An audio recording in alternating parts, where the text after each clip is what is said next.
जय माता दी, जय माँ सर्वेश्वरी, जय माँ जगदम्ब। ओम दुर्गाये नमः। श्री दुर्गा सप्तशती हिंदी पाठ वाचन। 5वां अध्याय। देवताओं के द्वारा देवी की स्तुति। चंड मुंड के मुख से अंबिका के रूप की प्रशंसा सुनकर शुंभ का उनके पास दूत भेजना और दूत का वापस निराश लौट। विनियोग। इस उत्तर चरित्र के ऋषि रुद्र हैं, महासरस्वती देवता हैं, छंद अनुष्टुप है, शक्ति भीमा है, बीज भ्रामरी है, तत्व सूर्य है और स्वरूप सामवेद है। महासरस्वती की प्रसन्नता के लिए उत्तर चरित्र के पाठ में विनियोग किया जाता है। ध्यान। जो अपने कर कमलों में घंटा, शूल, हल, शंख, मूसल, चक्र, धनुष और बाण धारण करती हैं, शरद ऋतु के शोभा संपन्न चंद्रमा के समान जिनकी मनोहर कांति है, जो तीनों लोकों की आधारभूता और शुंभ निशुंभादि दैत्यों का नाश करने वाली हैं, तथा गौरी के शरीर से जिनका प्राकट्य हुआ है, उन महासरस्वती देवी का मैं निरंतर भजन करता हूँ। ऋषि कहते हैं, पूर्व काल में शुंभ और निशुंभ नामक असुरों ने अपने बल के घमंड में आकर सचीपति इंद्र के हाथ से तीनों लोकों का राज्य और यज्ञ भाग इत्यादि सब कुछ छीन लिया। वही दोनों सूर्य, चंद्रमा, कुबेर, यम और वरुण के अधिकारों का भी उपभोग करने लगे। वायु और अग्नि का कार्य भी वह स्वयं ही देखने लगे। उन दोनों ने सभी देवताओं को अपमानित, राज्यभ्रष्ट, पराजित तथा अधिकारहीन करके स्वर्ग से निष्कासित कर दिया। उन दोनों महान असुरों से तिरस्कार पाकर देवताओं ने अपराजिता देवी का स्मरण किया और सोचा, जगदम्बा ने हम लोगों को वर दिया था कि आपत्ति काल में स्मरण करने पर मैं तुम्हारी सब प्रकार की आपत्तियों का तत्काल नाश कर दूंगी। यह विचार कर देवता गिरिराज हिमालय पर गए और वहाँ भगवती विष्णु माया की स्तुति करने लगे। देवता बोले, देवी को नमस्कार है, महादेवी शिवा को सर्वदा नमस्कार है, प्रकृति एवं भद्रा को प्रणाम है। हम लोग नियम पूर्वक जगदम्बा को नमस्कार करते हैं। रौद्रा को नमस्कार है, नित्या, गौरी एवं धात्री को बारंबार नमस्कार है। ज्योत्सनामयी चंद्र रूपिणी एवं सुख स्वरूपा देवी को सतत प्रणाम है। शरणागतों का कल्याण करने वाली वृद्धि एवं सिद्धि रूपा देवी को हम बारंबार नमस्कार करते हैं। नैऋति, राक्षसों की जो लक्ष्मी हैं उनको नैऋति बोलते हैं। राजाओं की लक्ष्मी तथा सर्वाणी शिवपत्नी स्वरूपा आप जगदम्बा को बारंबार नमस्कार है। दुर्गा, दुर्गपारा, दुर्गम संकट से पार उतारने वाली, सारा, सबकी सारभूता, सर्वकारिणी ख्याति कृष्णा और धूम्रा देवी को सर्वदा नमस्कार है। अत्यंत सौम्य तथा अत्यंत रौद्र रूपा देवी को हम नमस्कार करते हैं। उन्हें हमारा बारंबार प्रणाम है। जगत की आधारभूता कृति देवी को बारंबार नमस्कार है। जो देवी सब प्राणियों में विष्णु माया के नाम से जानी जाती हैं, उनको नमस्कार, उनको नमस्कार, उनको बारंबार नमस्कार है। जो देवी सब प्राणियों में चेतना कहलाती हैं, उनको नमस्कार, उनको नमस्कार, उनको बारंबार नमस्कार है। जो देवी सभी प्राणियों में बुद्धि रूप से स्थित हैं, उनको नमस्कार, उनको नमस्कार, उनको बारंबार नमस्कार है।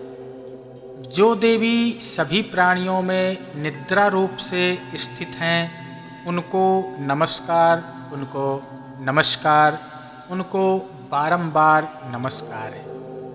जो देवी सभी प्राणियों में क्षुधा रूप से स्थित हैं, उनको नमस्कार, उनको नमस्कार, उनको बारंबार नमस्कार है।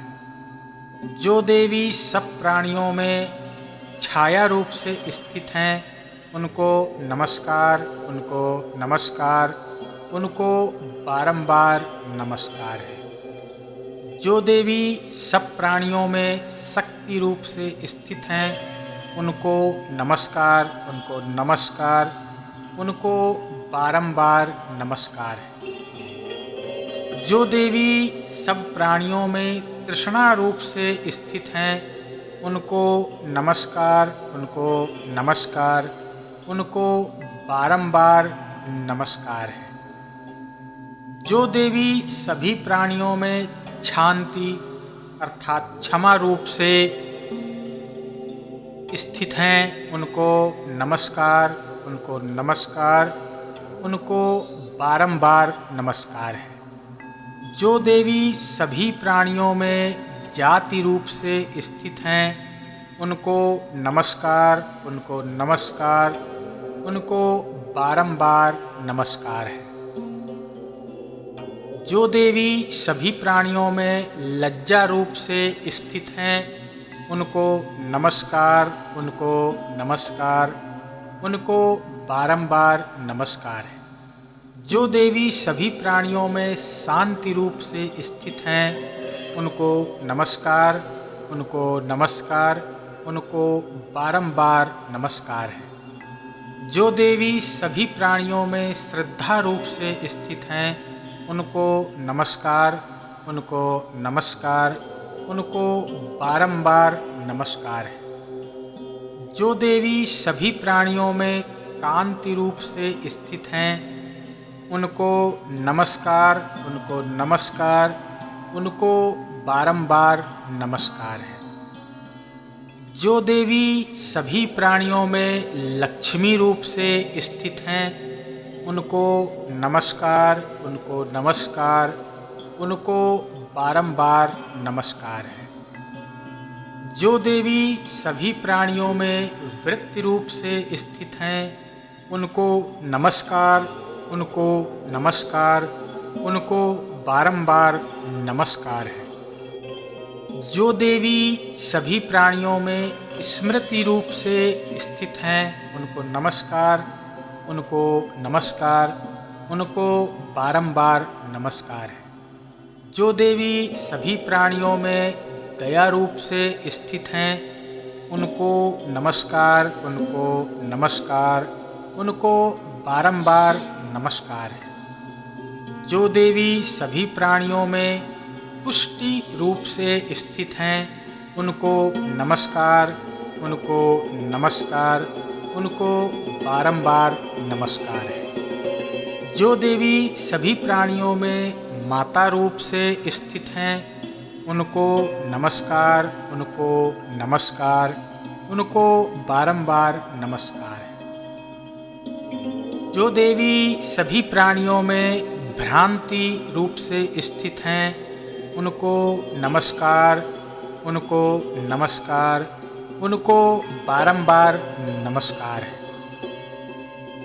जो जीवों के इंद्रिय वर्ग की अधिष्ठात्री देवी एवं सभी प्राणियों में सर्वदा व्याप्त रहने वाली हैं, उन व्याप्ति देवी को बारंबार नमस्कार है। जो देवी चैतन्य रूप से इस संपूर्ण जगत को व्याप्त करके स्थित हैं, उनको नमस्कार, उनको नमस्कार, उनको बारंबार नमस्कार है। पूर्व काल में अपने अभीष्ट की प्राप्ति होने से देवताओं ने जिनकी स्तुति की, तथा देवराज इंद्र ने बहुत दिनों तक जिनका सेवन किया, वह कल्याण की साधन भूता ईश्वरी हमारा कल्याण और मंगल करें तथा सारी आपत्तियों का नाश करें।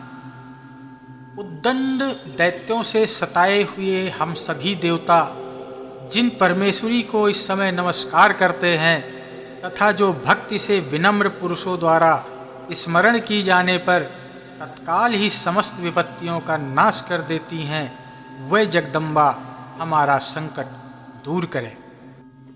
ऋषि कहते हैं, राजन, इस प्रकार जब देवता स्तुति कर रहे थे उस समय पार्वती देवी गंगा जी के जल में स्नान करने के लिए वहां आईं।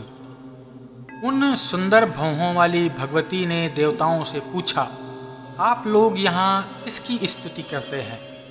तब उन्हीं के शरीर कोश से प्रकट हुई शिवा देवी बोली, शुंभ दैत्य से तिरस्कृत और युद्ध में निशुंभ से पराजित हो यहाँ एकत्रित हुए ये समस्त देवता मेरी ही स्तुति कर रहे हैं। पार्वती जी के शरीर कोश से अंबिका का प्रादुर्भाव हुआ था, इसलिए वह समस्त लोकों में कौशिकी कही जाती है। कौशिकी के प्रकट होने के बाद पार्वती देवी का शरीर काले रंग का हो गया, अतः वह हिमालय पर रहने वाली कालिका देवी के नाम से विख्यात हुई। तदनंतर शुंभ निशुंभ के भृत्य चंड मुंड वहां आए और उन्होंने परम मनोहर रूप धारण करने वाली अंबिका देवी को देखा। फिर वह शुंभ के पास जाकर बोले, महाराज, एक अत्यंत मनोहर स्त्री है जो अपनी दिव्य कांति से हिमालय को प्रकाशित कर रही है। वैसा उत्तम रूप कहीं किसी ने भी नहीं देखा होगा। असुरेश्वर, पता लगाइए वह देवी कौन है और उसे ग्रहण कीजिए। स्त्रियों में तो वह रत्न है, उसका प्रत्येक अंग बहुत ही सुंदर है तथा वह अपने श्री अंगों की प्रभा से संपूर्ण दिशाओं में प्रकाश फैला रही है। दैत्यराज, अभी वह हिमालय पर ही मौजूद है, आप उसे देख सकते हैं। हे दैत्यराज, तीनों लोकों में मणि, हाथी और घोड़े आदि जितने भी रत्न हैं, वह सब इस समय आपके घर की शोभा बढ़ा रहे हैं। हाथियों में रत्नभूत ऐरावत, यह पारिजात का वृक्ष और यह उच्चैश्रवा घोड़ा, ये सब आपने इंद्र से ले लिए हैं। हंसों से जुता हुआ यह विमान भी आपके आंगन में शोभा पाता है। यह रत्नभूत अद्भुत विमान जो पहले ब्रह्मा जी के पास था, अब आपके लिए यहाँ लाया गया है। यह महापद्म नामक निधि आपने कुबेर से छीन ली है। समुद्र ने भी आपको किंजलकिनी नाम की माला भेंट की है जो केसरों से सुशोभित है और जिसके कमल कभी भी नहीं कुम्हलाते हैं। सुवर्ण की वर्षा करने वाला वरुण का छत्र भी आपके घर में ही शोभायमान है तथा यह श्रेष्ठ रथ जो पहले प्रजापति के अधिकार में था, अब आपके पास ही मौजूद है। हे दैत्येश्वर, मृत्यु की उत्क्रांतिदा नाम वाली शक्ति भी आपने छीन ली है तथा वरुण का पास और समुद्र में होने वाले सब प्रकार के रत्न आपके भाई निशुंभ के अधिकार में है। अग्नि ने भी स्वतः शुद्ध किए हुए 2 वस्त्र आपकी सेवा में अर्पित किए हैं। हे दैत्यराज, इस प्रकार सभी रत्न आपने एकत्र कर लिए हैं। फिर जो यह स्त्री रूपी रत्न है, कल्याणमयी देवी है, इसे आप क्यों नहीं अपने अधिकार में कर लेते हैं?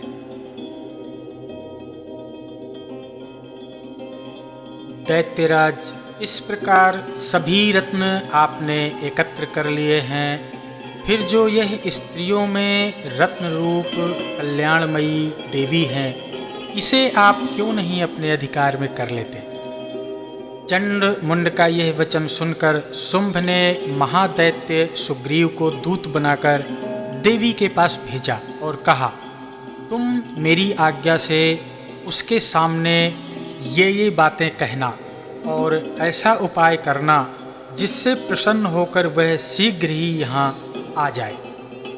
वह दूत पर्वत के अत्यंत रमणीय प्रदेश में जहाँ देवी मौजूद थीं वहाँ गया और मधुर वाणी में कोमल वचन बोला। दूत बोला, हे देवी, दैत्यराज शुंभ इस समय तीनों लोकों के परमेश्वर हैं। मैं उन्हीं का भेजा हुआ दूत हूँ और यहाँ तुम्हारे पास आया हूँ। उनकी आज्ञा सदा सभी देवता एक स्वर से मानते हैं, कोई उनकी आज्ञा का उल्लंघन नहीं कर सकता। वह संपूर्ण देवताओं को परास्त कर चुके हैं। उन्होंने तुम्हारे लिए जो संदेश दिया है उसे सुनो। संपूर्ण त्रिलोकी मेरे अधिकार में है, देवता भी मेरी आज्ञा के अधीन चलते हैं। संपूर्ण यज्ञों के भागों को मैं ही पृथक पृथक भोगता हूँ। तीनों लोकों में जितने भी श्रेष्ठ रत्न हैं वह सब मेरे अधिकार में हैं। देवराज इंद्र का वाहन ऐरावत जो हाथियों में रत्न के समान है वह भी मेरा है। क्षीर सागर का मंथन करने से जो अश्वरत्न उच्चैश्रवा प्रकट हुआ था उसे देवताओं ने मेरे पैरों पर गिरकर मुझे समर्पित कर दिया है। सुंदरी, उनके सिवा और भी जितने रत्नभूत पदार्थ देवताओं, गंधर्वों और नागों के पास थे वह सब मेरे ही पास आ गए हैं। देवी, हम लोग तुम्हें संसार की स्त्रियों में रत्न के समान मानते हैं, अतः तुम भी हमारे पास आ जाओ, क्योंकि रत्नों का उपभोग करने वाला हमारे सिवा और कोई भी नहीं है। हे चंचल कटाक्षों वाली सुंदरी, तुम मेरी या मेरे भाई महापराक्रमी निशुंभ की सेवा में आ जाओ, क्योंकि तुम रत्न स्वरूपा हो। मेरा वरण करने से तुम्हें तुलना रहित महान ऐश्वर्य की प्राप्ति होगी।